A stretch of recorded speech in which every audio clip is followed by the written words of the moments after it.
Uno de los mayores privilegios y las mayores oportunidades que podemos celebrar, agradecer, pero sobre todo experimentar esta noche, refugiarnos en Él, alabarle a Él y adorarle a Él. Alabanza y adoración parece que pueden ser experiencias sinónimas, pero en realidad no lo son. Alabanza es cuando exaltamos a Dios por las cosas que Él hace. Adorar es cuando adoramos a Dios por quien Él es. Y la palabra dice que en Juan capítulo 4, en aquella famosa conversación de Jesús con la mujer samaritana, que la hora vendría y era a partir de aquel momento cuando los verdaderos adoradores adorarían al Padre en espíritu y en verdad, ¿verdad? Y aunque ese no es mi tema para predicar hoy, adorar en espíritu pues presupone que ha habido una experiencia de relación, como la Biblia le llama regeneración, que es volver a la vida espiritual. Ha habido una experiencia de encuentro, y de ahí que en la iglesia decimos, ¿verdad?, que el adorar, la adoración es un privilegio que solo los salvados podemos disfrutar. No porque seamos mejor que el que no se ha arrepentido y ha recibido a Cristo en su corazón, simple y llanamente porque la adoración presupone que hay una comunión, que hay una relación. Para adorar a Dios hay que estar de cerca a Él. Y ojalá que usted, que quizás no tiene esa experiencia hoy o que no se siente así, sea motivado en medio de este pequeño live, este pequeño espacio, esta pequeña transmisión, a querer tener una relación más cercana a Jesús. Jesús no es religión, Jesús es relación. Dios no es religión, Dios es relación. Y Él quiere tener esa relación con usted. Hoy quiero predicar la palabra, quiero continuar la línea de pensamiento que tuve la semana pasada. Vamos a estar examinando en estos próximos cultos diferentes milagros que Dios hace de la mano de un profeta muy interesante del Antiguo Testamento, el profeta Eliseo.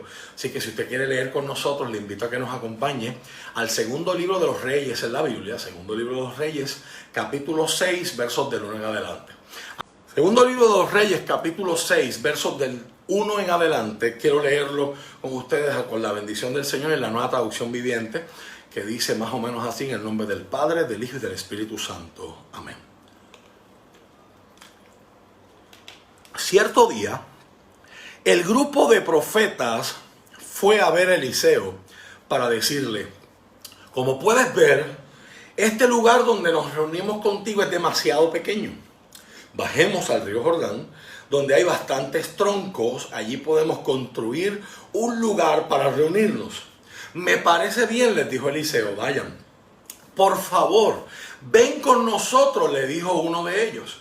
Está bien, iré, contestó él. Entonces Eliseo fue con ellos. Una vez que llegaron al Jordán, comenzaron a talar árboles. Pero mientras uno de ellos cortaba un árbol, la cabeza de su hacha cayó al río. ¡Ay, Señor!, gritó. Era un hacha prestada. ¿Dónde cayó?, preguntó el hombre de Dios. Cuando le mostró el lugar, Eliseo cortó un palo y lo tiró al agua en ese mismo sitio. Entonces la cabeza del hacha salió a flote. Agárrala, le dijo Eliseo. Y el hombre extendió la mano y la tomó. Que el Señor añada bendición a su palabra en nuestras vidas esta noche. Ciertamente una historia inusual y una historia peculiar. Hoy quiero predicarles bajo el tema a flote. A flote. El estudio del mar, el estudio de la naturaleza, los que no, ¿verdad?, me conocen a fondo ignoran eso, ¿verdad? Pero yo soy biólogo de profesión, eso es lo que yo estudié antes de comenzar a estudiar teología y empezar toda esta aventura, ¿verdad? Del estudio de la palabra del Señor de una manera sistemática y más profunda. A mí me apasiona la vida y el estudio de la vida y el estudio de la naturaleza. Ciertos animales, ¿verdad?, pues los dejo fuera, los que me conocen saben de cuáles estoy hablando. Pero a mí me parece bien irónico de que nosotros como humanidad estamos bien enfocados en estudiar el espacio y todavía nuestros océanos solamente dice la estadística que conocemos del 3 al 5% de todos nuestros océanos. O sea, quién sabe los recursos, las maravillas que hay ahí abajo y no las hemos aprovechado, no las hemos descubierto porque no las hemos descubierto porque no nos hemos dado la tarea de estudiarlas. En estos días estuve leyendo, ¿verdad?, pensando en esta historia y me pareció bien curioso y lo quiero compartir con ustedes. Albert Einstein tenía una frase que a mí me gusta mucho. Albert Einstein decía que hay dos formas de vivir la vida. Forma número 1, nada es un milagro, nada te impresiona, nada te sorprende. Y todo el tiempo tú vas a estar así, whatever. Es una forma de vivir la vida, hay gente que vive así. Hay otros, Albert Einstein dice, la segunda forma de vivir la vida es que todo es un milagro. ¿Verdad? Yo me esfuerzo por pertenecer a esa segunda persona. Ver la vida con interés, ver la vida con entusiasmo, ver la vida como un regalo, ¿verdad? Y si podemos aprender algo nuevo todos los días, es una bendición maravillosa. Y me puse a observar cómo de profundidades de miles, a veces hasta millas de profundidad en el fondo del mar, los científicos, los exploradores, los arqueólogos han logrado hacer que barcos que llevan cientos de años hundidos vuelvan a la superficie y reparan la herida, reparan el agujero que provocó que el agua entrara al casco del barco, que provocó que el barco se hundiera en primer lugar, y cómo empiezan a utilizar bombas, globos, material inflable para entonces hacer que ese pedazo de madera o de metal que está hundido por su peso en la profundidad del mar, entonces vuelva a flotar y vuelva a volver a la superficie. Ciertamente no podemos decir que eso es un milagro, porque obviamente se está llevando a cabo por mentes humanas, pero reconocemos la gracia común que Dios le ha dado al ser humano para pensar e idear cómo cosas que están sumergidas pueden volver a la superficie. Y esa es la idea que yo quiero trabajar hoy con ustedes en este pensamiento corto de la palabra del Señor. Todos los días los hermanos en nuestra iglesia tenemos diferentes formas de contactarnos y tenemos unos chats internos a través de la aplicación de WhatsApp donde se envían mensajes, y tengo la bendición, ¿verdad?, de que nuestro hermano René, a quien quiero públicamente darle las gracias por aquí, nos envía a ese chat a los varones de la iglesia todos los días una reflexión que él toma de otro lugar y la pega, ¿verdad?, en nuestro chat. Y una de las reflexiones de estos días fue la que me puso a pensar a la luz de esta serie que quiero traer sobre los milagros del profeta Eliseo. Me puso a pensar en este milagro particular del hacha que vuelve a flotar. Y la reflexión decía de la siguiente manera: los barcos no se hunden por el agua que los rodea, se hunden por el agua que entra en ellos. Y la reflexión bien cortita decía: no permitas que lo que sucede a tu alrededor se meta dentro de ti y te hunda. Una cosa es lo que a ti te rodea y otra cosa es lo que a ti te llena. Nos puede rodear la incertidumbre, nos puede rodear la escasez, nos puede rodear la confusión, nos puede rodear la ansiedad, pero una cosa es que eso me rodee y otra cosa es que me llene. Cuando me llena la preocupación, cuando me llena la ansiedad, cuando me llena el miedo, empezamos a tener problemas. Todo el que ha crecido en la iglesia o ha escuchado alguna palabra del Señor recordará la famosa historia de Pedro caminando por encima de las aguas hasta que, quitando la mirada de Cristo, se pone a ver las olas y se hunde. Amado hermano, una de las grandes frustraciones de nuestra vida es que a nosotros nos encanta controlar lo que nos rodea. Pero de la forma en que Dios diseñó nuestra vida, Dios la diseñó para que no controlemos lo que nos rodea. Dios nos da la capacidad para influenciar lo que me rodea. Yo puedo tener unos efectos sobre mi ambiente, Pero yo no tengo acceso al Task Force que aconseja al presidente Donald Trump o a la gobernadora Wanda Vázquez. Por lo tanto, yo tengo poca influencia sobre lo que está pasando en Puerto Rico. Lo que está pasando en Puerto Rico me afecta y me rodea, pero no gobierna cómo yo reacciono, cómo yo pienso, cómo yo decido, lo que yo proclamo por mis labios, porque me puede estar rodeando un tiempo y una temporada mala, pero como hemos dicho en servicios anteriores, tiempos malos, Dios bueno, mi Dios es bueno. Y la Biblia nos dice en la primera carta del apóstol Pedro que echemos toda nuestra ansiedad sobre Jesús, porque Él tiene cuidado de nosotros. Estaba estudiando eso esta semana en el original griego, y la palabra que dice que porque Él tiene cuidado está escrita de tal forma que en realidad lo que Pedro estaba diciendo es: Él quiere encargarse de todo lo que hay en tu vida. O sea, a veces nosotros pensamos, nuestra mente es pequeñita, nos ponemos gringolas y pensamos que a Dios solamente le importa que vayamos a la iglesia, que adoremos, que cantemos, y aunque no tengamos que comer o aunque estemos preocupados y tenemos miedo, esa parte no le importa. Lo importante es que tengamos la liturgia. No, Dios está interesado no en una parte de tu vida, Dios está interesado en toda tu vida. Tu matrimonio le importa a Dios, tus finanzas le importan al Señor, cómo tú manejas tus recursos, tu mayordomía le importa al Señor, tu relación con tu esposa, tu relación con tus hijos, a Dios le importa. Dios, Jesús, quiere tener cuidado completo de ti. Como dije la semana pasada, esto es una serie de sermones que se basan en la vida de este profeta que sucede en el ministerio a quizás el profeta más famoso después de Moisés de toda la historia de Israel, el profeta Elías, conocido como el profeta de fuego.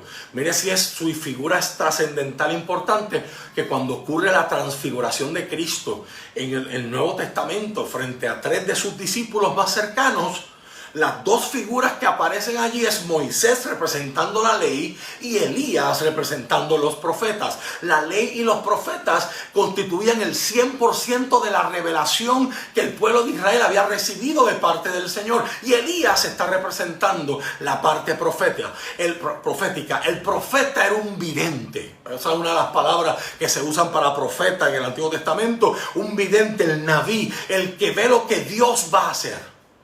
Y la otra palabra, roé, es el vocero, el que habla de parte de Dios, el que representa a Dios en el pueblo. Recuerden que esto es Antiguo Testamento. Y el Espíritu de Dios venía sobre el profeta, y el profeta hablaba de forma inspirada y comenzaba un oráculo, ¿verdad? Un estilo de profetizar, siempre diciendo: así dice el Señor. Me encanta saber que Dios sigue activo. Me encanta saber que Dios no se detiene, que aunque los tiempos cambian, las necesidades cambian, nuevos retos, obstáculos, adversidades surgen, pero Dios siempre tiene personas que rise up to the challenge, que Dios las levanta para enfrentar ese reto. Lo que enfrentó Elías era una generación muy distinta a la generación que enfrentó Eliseo, pero a ambos Dios le dio lo necesario para representarlo, para hablar de parte de Él, y para que esa generación no tuviera la excusa de decir: es que nadie nos dijo, es que no tuvimos profeta.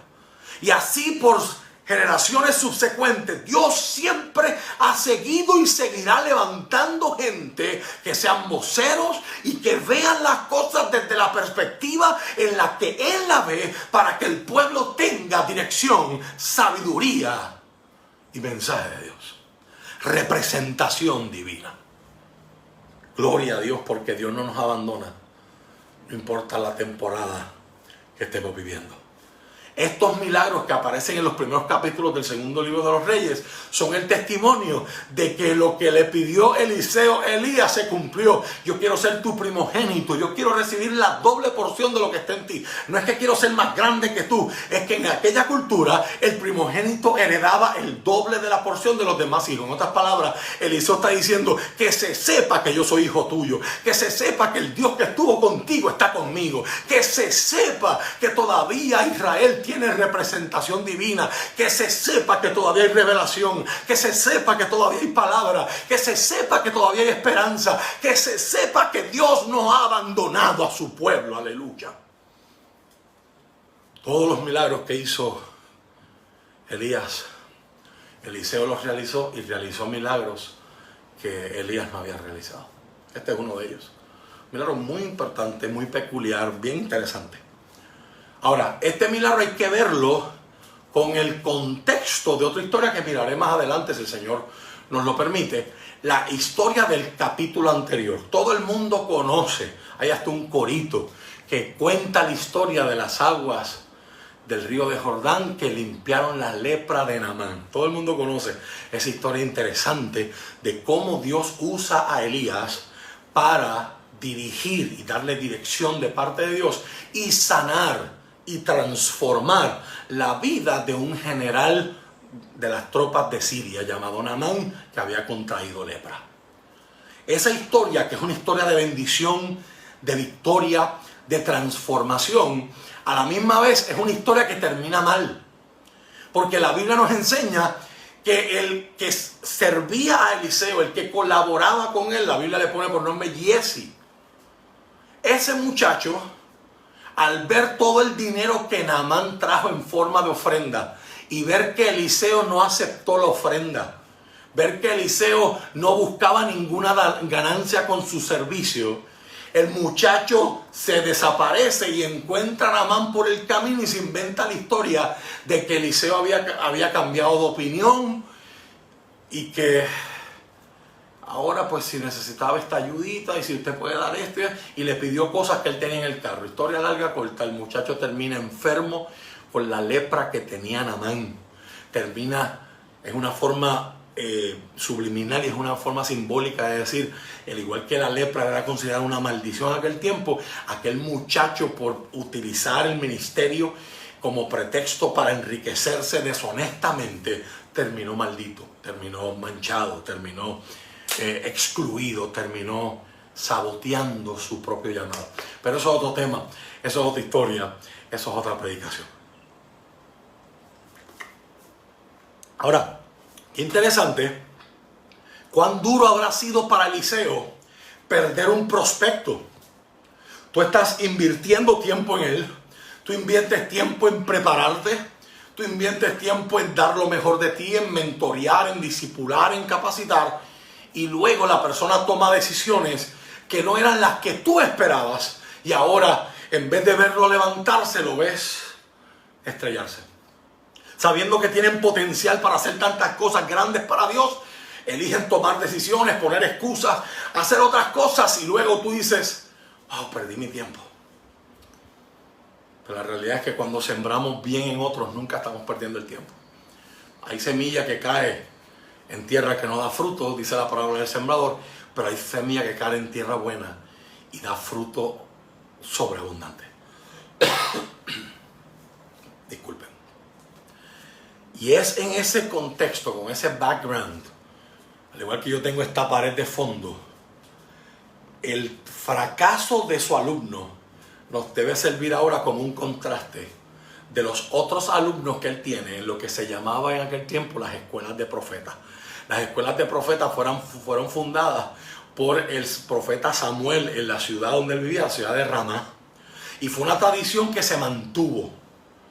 Era el equivalente de los seminarios, los institutos bíblicos, las escuelas, donde los profetas que querían ser utilizados por Dios, que tenían el don, que tenían la capacidad, que tenían el llamado, si podemos hablar en esos términos, ¿verdad? Aunque estamos hablando del Antiguo Testamento, iban allí a entrenarse para poder hacerlo correctamente en beneficio del pueblo. Así que, a pesar de que el que él tenía como su protégé, que él tenía como su prospecto, el que esperaba que así como a mí me pasaron un manto, yo poderlo pasárselo a él. Eliseo es una historia interesantísima, porque hay gente que ha argumentado alegóricamente, hay un milagro también al final de la vida de Eliseo, después de su final. Dice la Biblia que hasta sus huesos resucitaron un hombre muerto que cayó en su tumba. O sea, muchos dicen, y he escuchado muchas predicaciones muy interesantes donde dicen que Eliseo se llevó la unción a la tumba porque no tuvo a quien pasársela. Eso, ¿verdad?, tiene sus lados interesantes y tiene sus lados teológicamente cuestionables, pero eso no es mi tema ahora. Ahora, es interesante que él no pudo seguirle pasando conocimiento a Jesse porque Jesse mismo se descalificó. Pero por otro lado nos deja saber que hay un grupo de profetas que él seguía discipulando, entrenando, mentoreando. Algunos dicen que esto pudo haber sido, ¿verdad?, en la ciudad de Jericó, una de las dos ciudades que visitó el profeta Elías con él antes de que el Señor lo llevara al cielo. Otros dicen, ¿verdad?, que era la famosa ciudad donde venía Elías, que era la ciudad de Gilgal. Independientemente, lo que sabemos es que hay un contraste interesante. O sea, mientras Jesse estaba buscando ganancias deshonestas para él, estaba buscando beneficios a través de la mentira y a través de buscar atajos que no eran los correctos, tenemos un grupo de profetas que están bajo la tutela de Eliseo, y la Biblia nos presenta que ese ministerio está creciendo. No los números, sino ellos están diciendo: el maestro, tú eres nuestro líder, y este lugar donde estamos ya se ha hecho pequeño para todos nosotros. ¿Qué te parece si vamos y cortamos, talamos árboles junto al Jordán, que hay muchos troncos allí fuertes, una tierra muy fértil, y podemos traer esa madera y seguir construyendo? Me llama la atención, ¿verdad?, los símbolos que hay en este pasaje antes de que ocurra ese milagro, ¿verdad?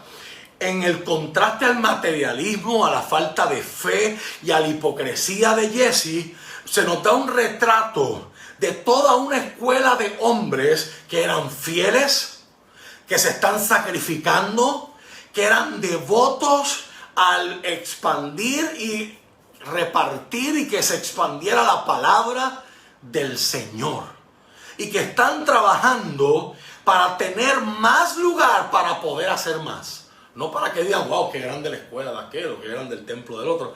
Eso es vanidad de vanidades, todo es vanidad, decía el famoso rey Salomón en su personaje del predicador en Eclesiastés.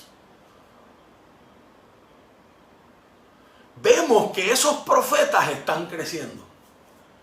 Y el crecer presenta un reto. Todo el mundo quiere crecer, pero la realidad es que para crecer tiene que haber adversidad.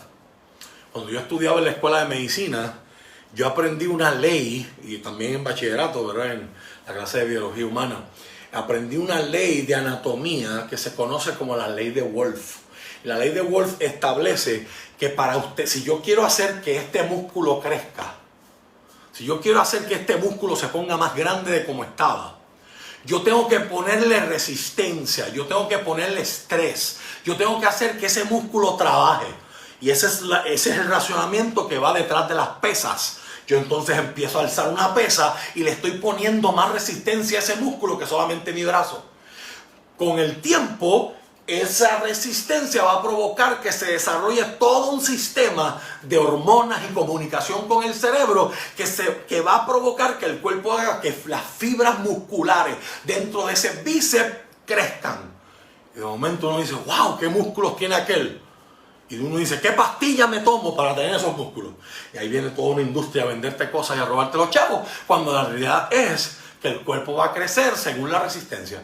Y el día que yo dejo de alzar pesas, el cuerpo se adapta y va a decir: espérate, ya no hace falta, déjame usar eso y meterlo en otro lado. Por eso usted ve gente que de momento estaban bien cortados y estaban bien bodybuilders, y dejaron de beberse lo que se bebían, inyectarse lo que se inyectaban, y de momento todo lo que estaba bien en su sitio, bueno, está bien flácido.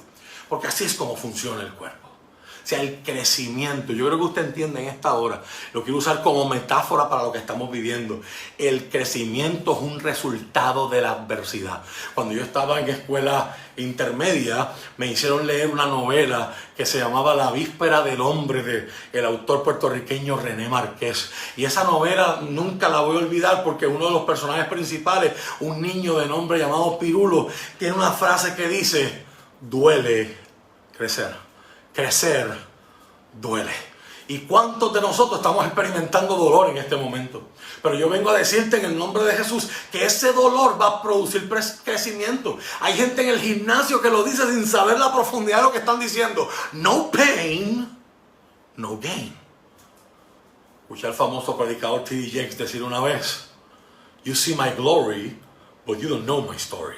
O sea, ustedes ven lo que Dios ha hecho en mi vida, en mi predicación, en mi ministerio, pero ustedes no conocen de dónde yo he venido y qué es lo que Dios ha tenido que hacer, qué es lo que yo he tenido que sufrir, qué es lo que yo he tenido que superar.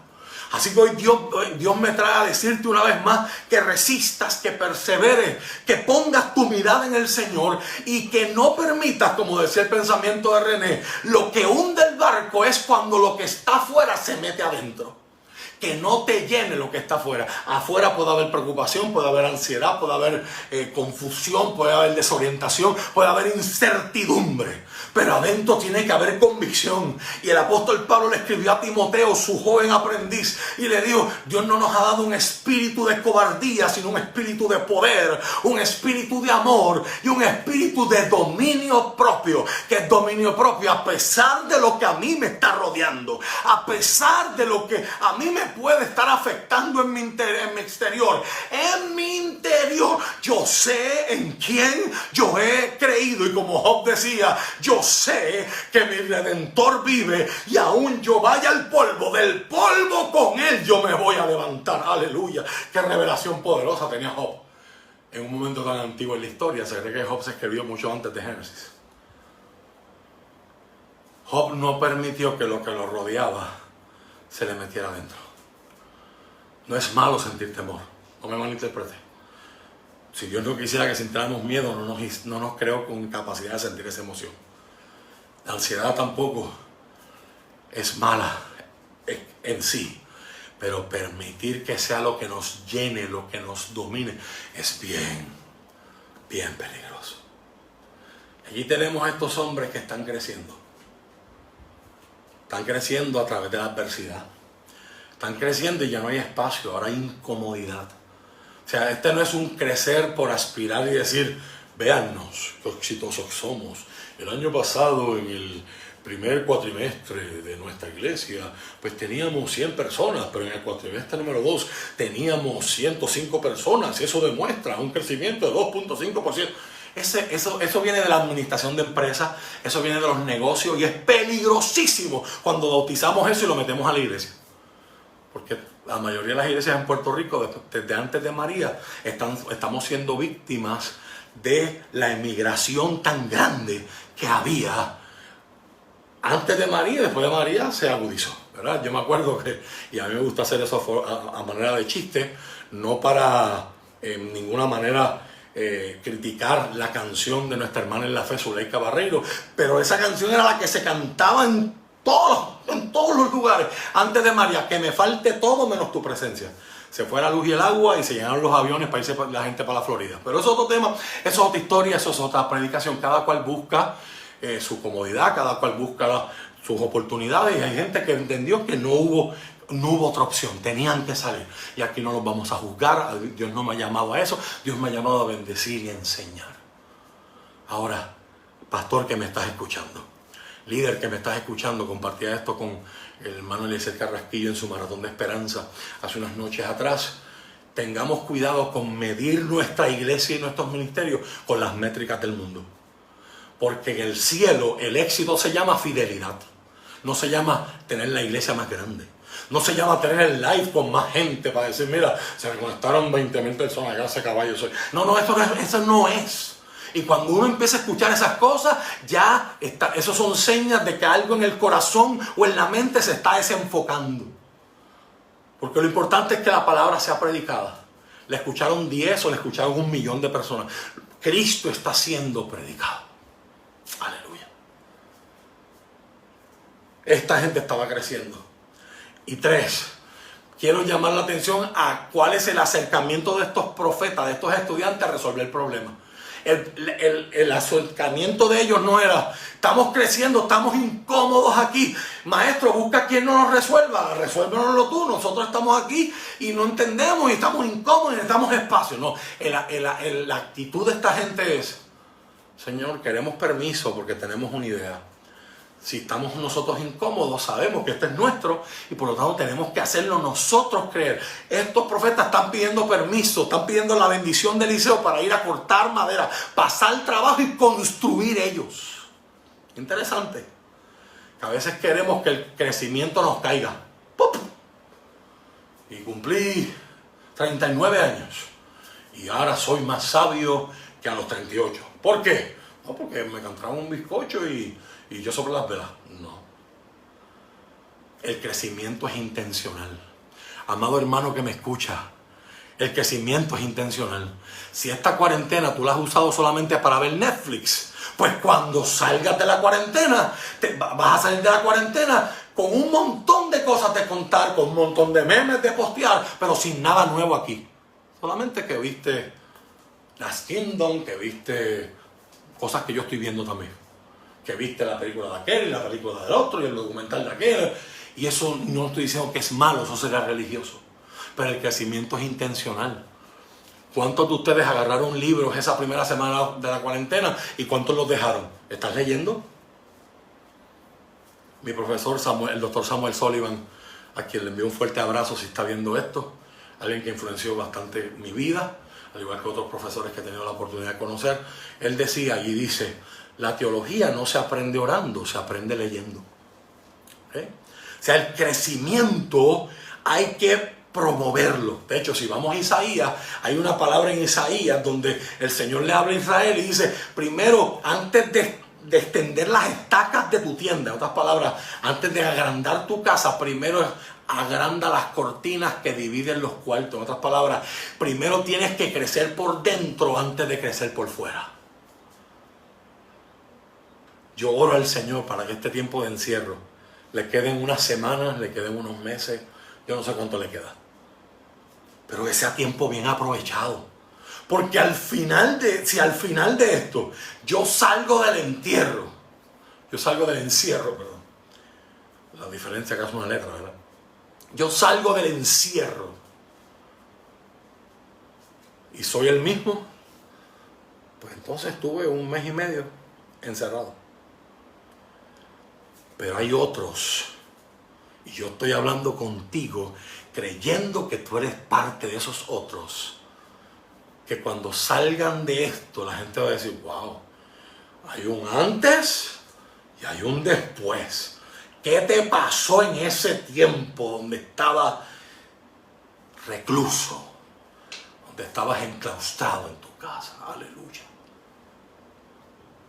En este tiempo, yo te invito a aprender de estos hombres. Estos hombres dijeron, no, yo no voy a esperar a que me ayuden, nosotros podemos hacerlo. Nos va a costar, quizás no somos los mejores constructores, pero estamos dispuestos a pagar el precio. El crecimiento no me va a caer encima, yo tengo que perseguirlo, yo tengo que procurarlo, yo tengo que aprender, yo tengo que esforzarme. Mi alma adora el nombre del Señor. El profeta le dice, me parece bien su idea, vayan. Y ahí está la cuarta y última enseñanza que quiero traer, enfocándome en estos estudiantes, enfocándome en estos hombres. Hola, Rafael Luciel. En medio de esa experiencia, los profetas dicen, no solamente queremos tu permiso, nos gustaría que tú vinieras con nosotros. Nos gustaría que tú vinieras con nosotros. Qué privilegio. Bien interesante. Y esto hay que tomarlo con pinzas, ¿verdad? Número 1, esto es el Antiguo Testamento. Aquí yo no estoy justificando estas doctrinas extrañas hoy día de que si la paternidad espiritual, que si ahora usted de mi iglesia me tiene que decir papá, yo soy tu papi, usted tiene que honrarme. Estos son vientos de doctrina extraños de este último tiempo. La Biblia establece que nuestros líderes merecen una honra, merecen un respeto, un aprecio, un agradecimiento. Pero en el Nuevo Testamento los líderes no son reyes. Somos parte de una comunidad y nos servimos unos a otros. Y yo les sirvo a ustedes con mi conocimiento, con mi dirección o con el insight que Dios me ha dado de la palabra, pero ustedes me sirven a mí de otra manera. Nos servimos, nos amamos y por eso somos iglesia, por eso somos una comunidad de fe. Ahora, en el Antiguo Testamento, el profeta representaba a Dios, era el representante de que Dios está con nosotros. Así que cuando estos hijos de profeta, estudiantes de instituto, dicen, queremos que vayas con nosotros, lo que están diciendo es, no nos interesa solamente el permiso de Dios para yo hacer lo lo que quiero hacer. Nos interesa la presencia de Dios mientras yo hago lo que estoy haciendo. Qué interesante pensamiento para reflexionar este fin de semana, tú que estás terminando tu semana de trabajar, o tú que tienes que salir mañana a seguir trabajando. Poder tener presente, no solamente Dios, quiero que me bendigas, quiero que me acompañes, quiero que estés conmigo allí. Moisés le dijo al Señor, si tu presencia no va con nosotros, mejor no me saques. No me importa que me digan que yo soy un fracasado, que saqué a la gente de Egipto y que nunca llegamos a la tierra prometida, pero si tu presencia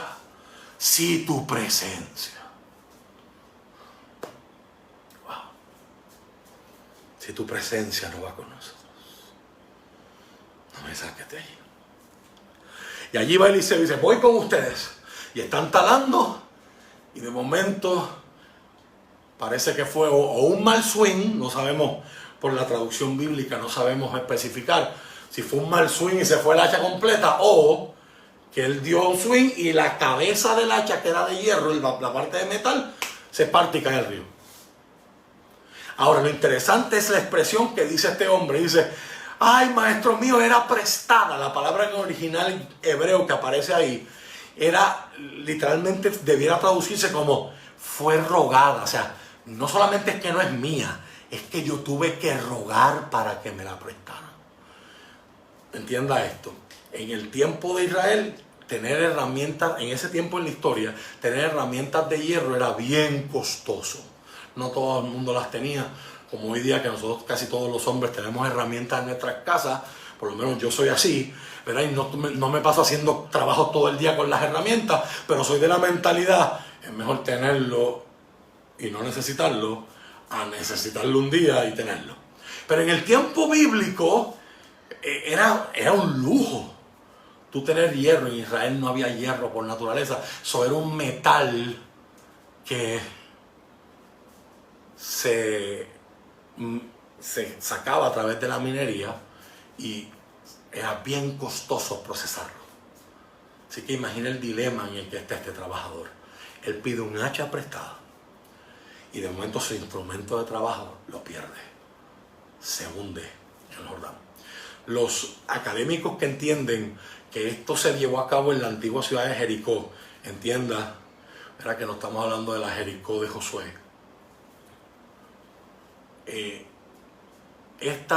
El Jordán en esta parte de esta ciudad es bien profundo y bien caudaloso.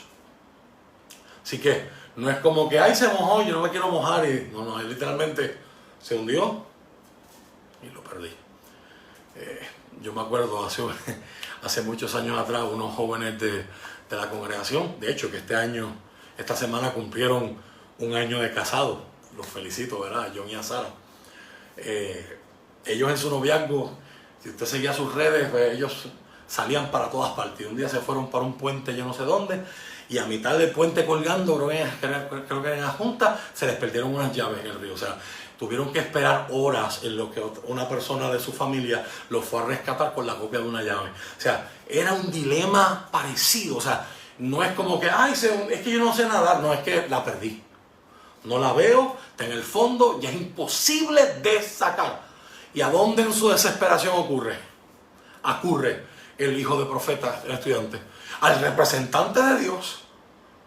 Padre mío, maestro, líder, se hundió mi hacha y era rogada. Le rogué al que me prestó, ¿cómo yo voy a pagarle que se le perdió? ¿Cómo yo voy a explicarle que fue un accidente, que no fue mi culpa? El profeta pregunta y dice, ¿dónde fue que se hundió?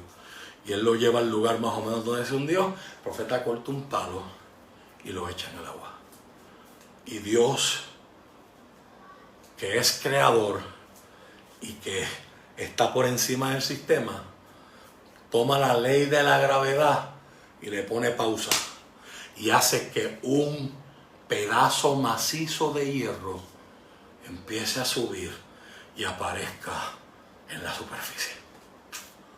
Qué poderosa historia. El hacha representa un instrumento de trabajo. ¿Cuánta gente en este tiempo han visto que sus formas de ganarse la vida se hundieron?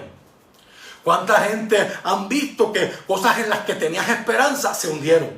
¿Cuánta gente me está escuchando hoy que de la misma manera ven cosas hundidas en su vida? Hay gente que ve hundida su relación matrimonial. Hay gente que ve hundida su relación con sus hijos. Hay padres que están llorando en este mismo momento porque piensan que sus hijos están hundidos. Aleluya. Mi alma adora el nombre del Señor. Siento la presencia del Señor. Yo no sé quién está viendo esto, pero esta palabra es para ti.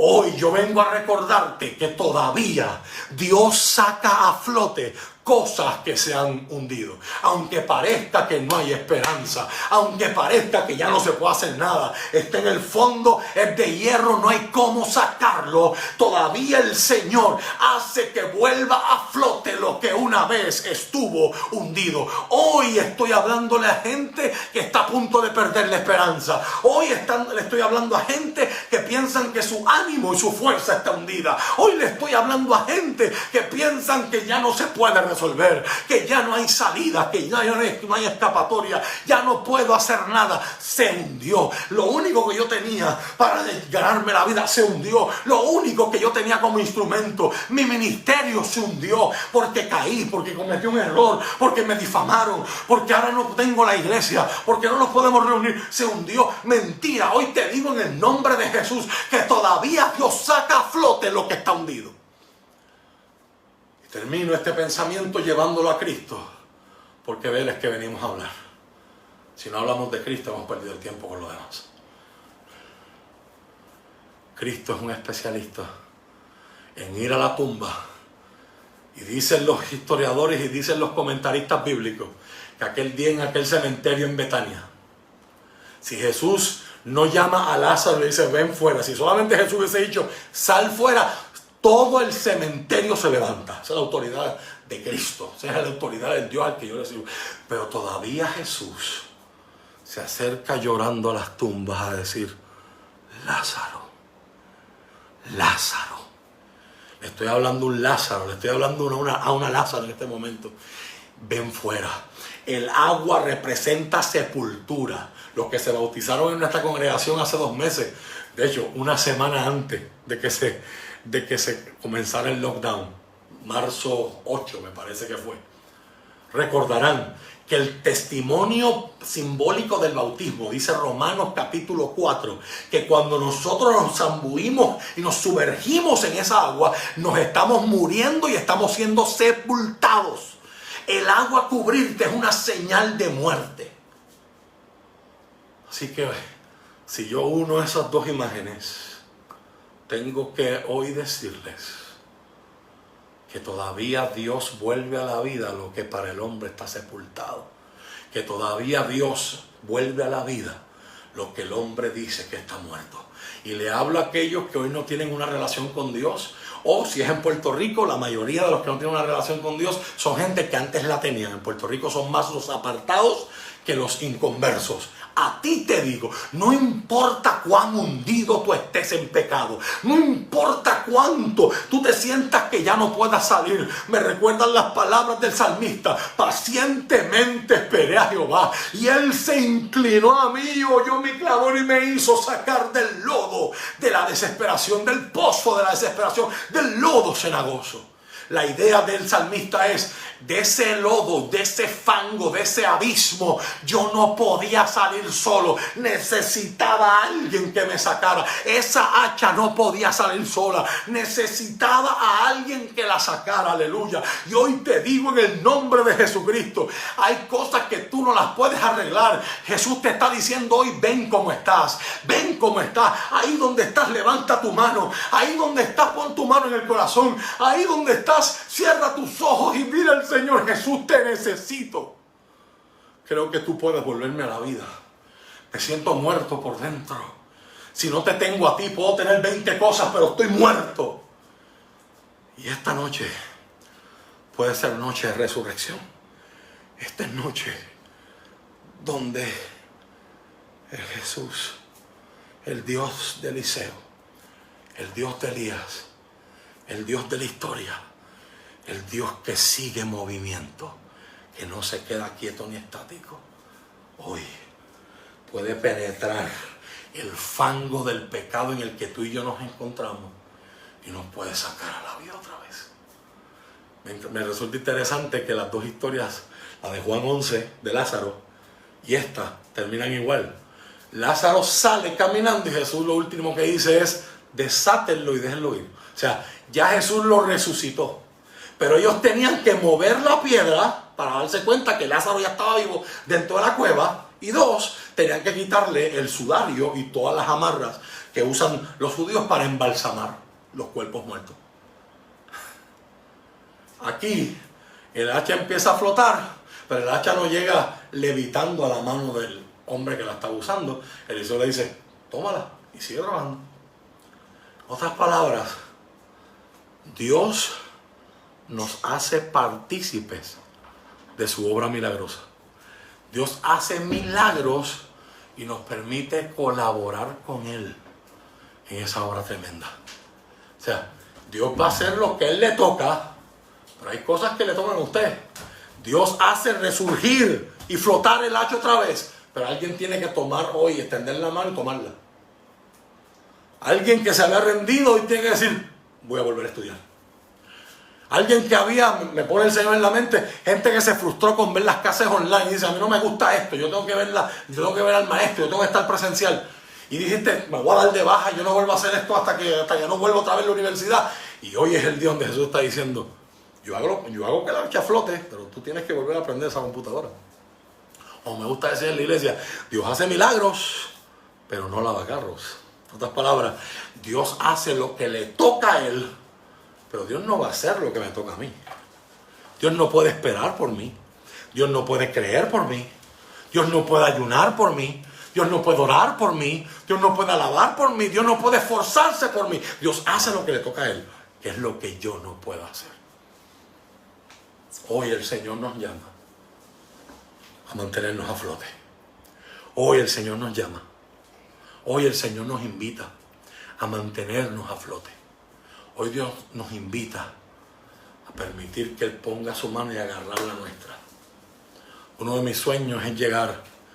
Me dicen que no permiten tomar fotos, no sé cómo será eso, pero uno de mis sueños es poder estar en vivo y a todo color, no a través de una pantalla, en la Capilla Sixtina y mirar ese techo, donde Leonardo da Vinci retrató una de las mejores imágenes de la historia.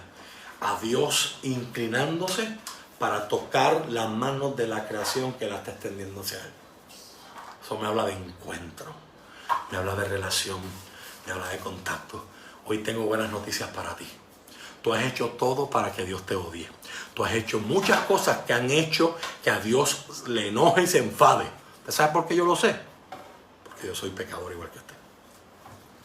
Pero ¿cómo responde el Señor? Romanos 5:8 dice: en esto sabemos que Dios nos ama, que siendo nosotros pecadores, Cristo murió por nosotros. ¿Cómo Dios responde?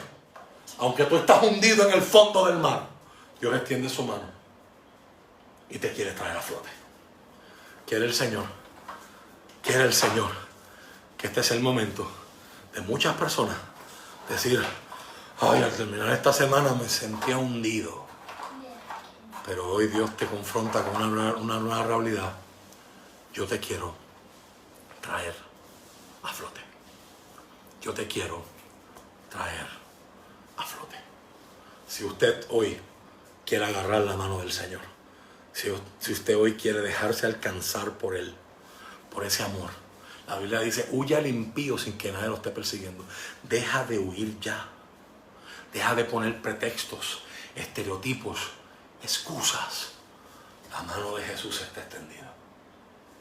Agárrala hoy y permite que Él te saque de ese fondo y te ponga a flote, para que puedas decir como el salmista: me hizo sacar del pozo de la desesperación, del lodo cenagoso, puso mis pies sobre peña y enderezó mis pasos, y luego me dio una nueva canción en mi boca, una alabanza a nuestro Dios.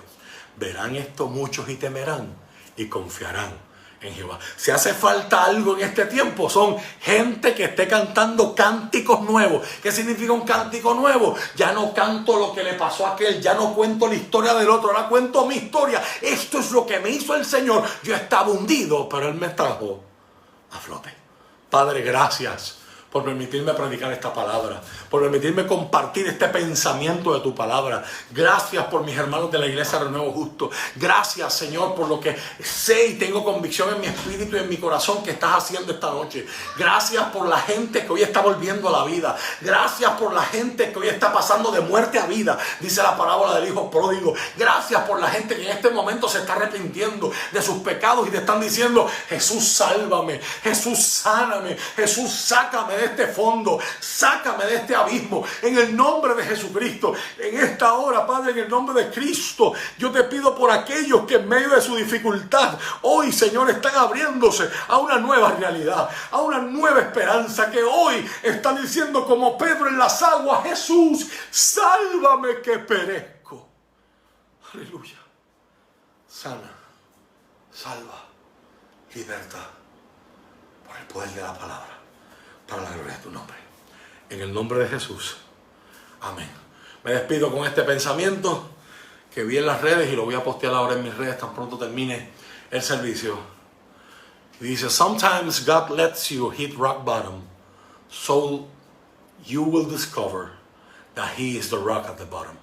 Algunas veces Dios permite que toques fondo para que te des cuenta que Él es la roca en el fondo en la cual puedes apoyarte, que Él puede sostenerte, que de Él puedes depender, que en Él puedes levantarte y puedes seguir a flote. Dios te bendiga, amada iglesia. La paz del Señor con ustedes. Les recordamos, hermanos, que si usted necesita escuchar palabra del Señor, tenemos gratuitamente la aplicación de podcast de nuestra congregación llamado Desde el Altar, donde aún estos sermones que estamos compartiendo a través de estos cultos cibernéticos van a estar ahí en formato de audio. Usted los puede escuchar mientras trabaja, mientras conduce su carro, etcétera, de forma gratuita. No solamente los de este servidor, sino de tantos amigos como el evangelista Roberto Lugo, la pastora Ida Mota, Leogín García, José Luis Torres y tantos otros ministros, Daniel Serrano, entre otros, que han pasado por el altar de nuestra iglesia, y así se llama. Usted busca en su plataforma favorita, Spotify, TuneIn Radio, Podbean, podcast de Apple o podcast de Google. Usted busca Desde el Altar y ahí se suscribe y automáticamente le van a llegar todos los episodios, todos los sermones de forma gratuita. Si usted quiere participar de estos cultos, lo único que tiene que hacer es buscar esta página, Iglesia Renuevo Justo, en Facebook, y darle like, y automáticamente cada vez que salgamos en una transmisión como esta, usted va a recibir la notificación para que se pueda conectar. Nos vemos. Que tengan un excelente fin de semana. Los extraño, los amo, amada Iglesia Renuevo Justo. Un abrazo cibernético muy fuerte desde acá, desde Las Piedras. Y nos veremos con el favor de Dios, como decían por ahí, a la misma hora en el mismo canal el viernes que viene. Y este próximo domingo a las 10 de la mañana tenemos nuestro culto mayor de adoración y alabanza. Te espero. Dios te bendiga.